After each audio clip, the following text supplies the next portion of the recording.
Wala, di na connect. Ang galing mo sa case. Yung GLD. Yung process.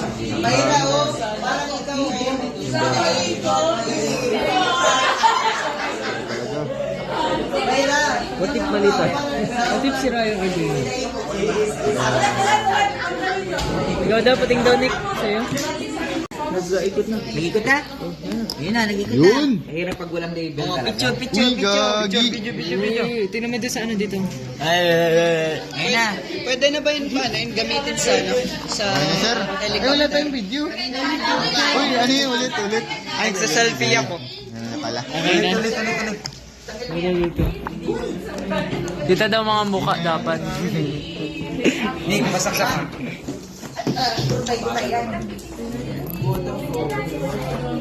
Your cell phones Ano are pre? noob. Mena. Noob cell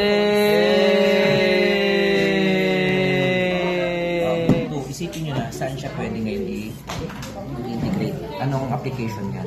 Tasarang application. Electric fan na yung LC sa helicopter. Tasan yun sir? LC, ang LC, ang gagawin yung DC motor yun na. Ano na sir gagawin natin?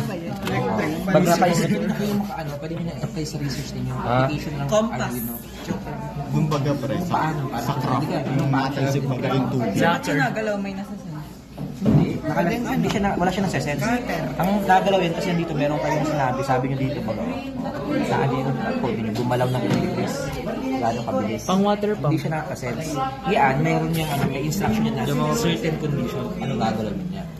Ay, pwede yun sa Goes from 0 degrees to 180 degrees. From 0 to 180. Kalahati. Sakto rin na din Meron niya. kaya ako niyan? Naintindihan?